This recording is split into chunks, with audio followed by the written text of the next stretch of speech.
ঐতিহাসিক প্রতিবেশী ভারতের সঙ্গে সত্যিকারের দীর্ঘস্থায়ী সুসম্পর্ক গড়তে চায় বাংলাদেশ। শুধু বাংলাদেশের কোনো একটি নির্দিষ্ট গোষ্ঠী বা দলের সঙ্গে ভারতের সুসম্পর্ক বজায় থাকুক, ঢাকা এমনটি চায় না।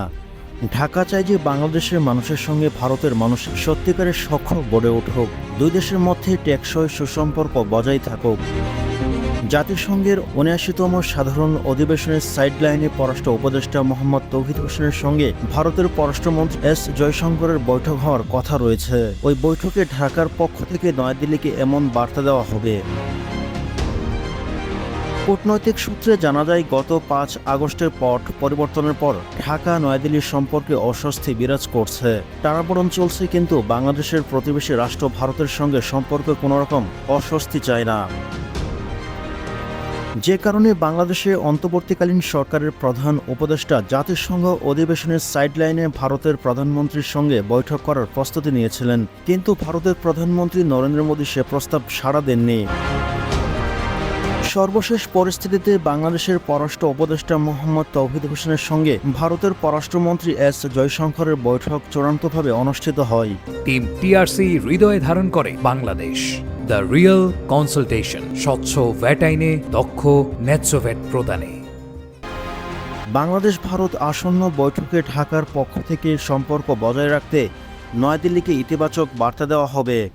আসন্ন বৈঠকে ঢাকার পক্ষ থেকে সীমান্ত হত্যা এবং তিস্তার পানি বণ্টন ইস্যুটি গুরুত্ব পাবে। এছাড়া সংযোগ, জ্বালানি, বাণিজ্য, প্রযুক্তি, আঞ্চলিক আন্তর্জাতিক ইস্যুসহ দ্বিপক্ষীয় বৈঠকের সব ইস্যু নিয়ে কথা বলবে ঢাকা।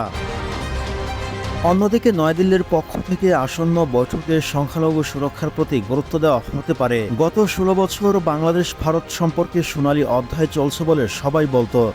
প্রকৃত অর্থে এ সম্পর্ক ছিল শুধু বাংলাদেশ আওয়ামী লীগ সরকারের ব্যক্তিদের সঙ্গে ভারত সরকারের ব্যক্তিদের।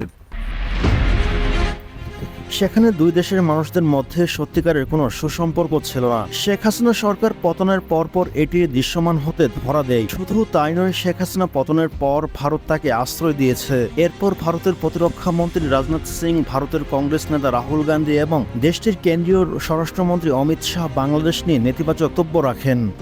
মাঝে সীমান্ত হত্যার মতো ঘটনাও ঘটে এবং ত্রিপুরার গোমতী নদীর উজানে ভারত ডাম্বর বাঁধ খুলে দেওয়ায় বাংলাদেশ পূর্ব সীমান্তের জেলাগুলোতে সাম্প্রতিক সময়ে বন্যা বৃষ্টি হয়। এসব কারণে অতি সাম্প্রতিক সময়ে বাংলাদেশের নাগরিকদের মধ্যে ভারত বিরোধী একাধিক কর্মকাণ্ড লক্ষ্য করা যায়।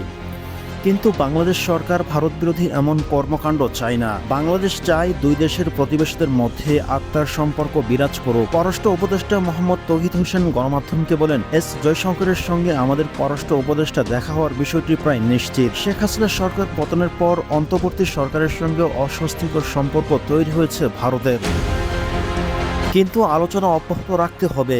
এ বিষয়ে ভারতের সঙ্গে কোনো অপশন নেই, তেমন বাংলাদেশের কোনো অপশন নেই।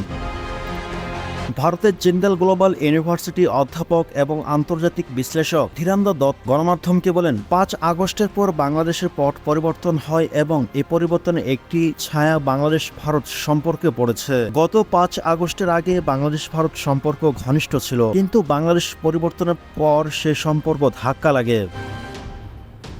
এদিকে দুই পররাষ্ট্রমন্ত্রীর বৈঠকের মধ্য দিয়ে ঐতিহাসিক দুই দেশের গুরুত্বপূর্ণ সম্পর্ক নতুন করে বিকশিত হওয়ার সুযোগ পাবে। এ সময়ে ভারতকে ইলিশ দিয়ে বাংলাদেশ ইতিবাচক বার্তা দিয়েছেন।